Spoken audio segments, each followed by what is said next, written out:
Yup, you read that title right. I am, in fact, making a bet. Cherry and Virgin is the latest development in actually funny and not cringe rom-coms slated to come out sooner than later, directed by Masano Kawajiri. You probably don't know that name, I didn't either, as he's only directed one other film in the past, a short film in 2019 called A Japanese Boy Who Draws, which you can actually watch on YouTube, though it didn't exactly reach popular appeal status. However, this movie is very, very different. But Arnold, you might be shouting at your spit-covered 1080p monitor, that movie's only supposed to come out next year. How do you know anything about it? You must be lying. Well, my dear viewer, by pioneering a new technique that no other weeaboo in history has ever even thought of before a week ago, going outside, I was able to see this movie at its world premiere, here in Montreal. You see, we have this film festival here called Fantasia Film Festival, and every year we get some new movies that premiere here. So if you're interested in finding out more about that, you can go and watch the other videos I've made about it on my channel. So yeah, let's go ahead and cover why exactly you'll be fawning over this movie in about a year's time. So what's the movie about? Well, glad you asked. 32-year-old erotic mangaka Ryo has never once had a girlfriend. Sure, there's been times where he got close, and awfully embarrassed himself in the process, but it's never actually happened. As such, estranged from any sense of intimacy and feeling helpless in resolving such a plight after the untimely death of his mangaka friend, he puts himself out there. In doing so, he meets a girl, Ami, a much too similarly celibate artist whose attempts at becoming a professional like Ryo have all but failed. Matching on a dating app, they form a bond, attempting to figure this shit out together. It's a simple premise, probably something that you'd watch on a Discord call with your girlfriend that you've never actually met, like Your Name. However, unlike Your Name, this movie actually has character. I tell you, there are genuine chunks of this movie that I missed because the entire theater erupted in laughter so loud I couldn't hear it. It's genuinely insane how funny this movie is. The situations, the jokes, the seamless integration into the plot, it just works insanely well. For the director sitting in the front row, this must have been the biggest ego boost of his life. Not only is it funny, it's also kind of deep. Not like I'm 15 and this is deep levels of deep, but more so trying to actually portray the intricacies of interpersonal relationships. Human relationships and the connections they bring can be difficult, and weaving through issues like understanding different perspectives and personalities, sacrificing things for another person so you both can be happy, really takes center stage in a way that's relatable the most. It's sure as hell funny, but it's also really realistic. Visually speaking, the art style couldn't be more impressive. Put simply, each character has their own art style. Ryo is animated in a manga-type art style, monochromatic and feature-heavy. Ami is animated in a TV anime style, kind of like Worokoi, with more subtle features and vivid color schemes.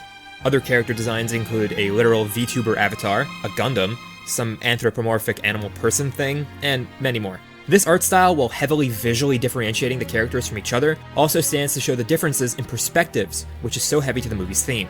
When looking at Ryo's perspective, the entire world becomes manga-like and monochromatic, and vice versa for Ami. It's honestly really impressive, and when the director was asked why he chose to take such an approach, he simply responded with, "Why not?" But that's not all. The movie really spends its time fleshing out the characters, each with their own motivations and drives, wants and tastes. Ryo is afraid that he's missing out on life, that one day he'll die like his friend, having accomplished nothing besides having drawn thousands of porn comics. Ami wants to assert herself as someone who's independent, a separate person from her mother while also remaining connected to who she was, a caring and loving daughter despite all of her mother's issues. These are only just a few of what I consider to be very well fleshed out character traits. Well, as fleshed out as a movie under 2 hours can be. Since the movie revolves around otaku culture in general, there's a whole bunch of references to many other works, from just name-dropping authors or other mangakas in their works like Nasu and Fate Grand Order, to incorporating them into jokes, with Ami's pulls in what I'm pretty sure is FGO or some other gacha game, as well as a reference to Hathaway's Flash as some pretty cool examples. Overall, while being a superbly funny movie with great production value and interesting themes to go along with it, the movie also serves as his love letter to the culture. At the end of the movie, after a standing ovation from the 500-ish people in the audience, there was a Q&A session where the director revealed a whole lot about the movie and its creation. I managed to record most of it, and I think the festival recorded it as well, seeing as there was a dozen cameras trained on the guy's face, but I've yet to see it online, so I might just be hallucinating. Anyway, he told us a whole bunch of interesting stuff about the movie, most interestingly the fact that the entire movie was made on a budget of 50 million yen, which comes out to an insane $300 USD. To put that into context, so you can just understand how little that is, the recent Chainsaw Man movie had a budget of approximately 600 million yen, or $4.1 million USD. It's insane that a movie of this quality was made for such a low budget.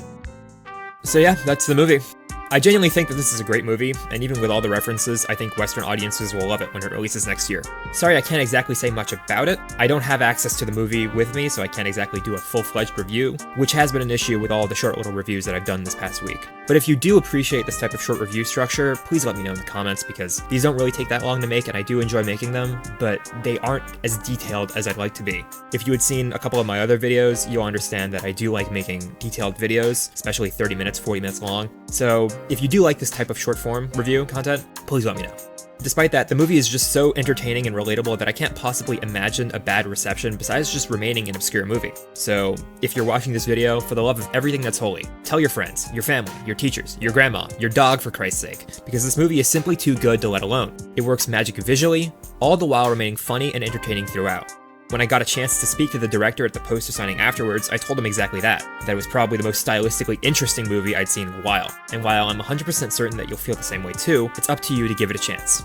That's pretty much it for me here. I also got a chance to see the Sekiro World premiere, which I didn't exactly appreciate as much, but if you're interested in seeing my thoughts about that, click on the little pop-up that'll appear in a second, or check my channel. Anyways, see you soon.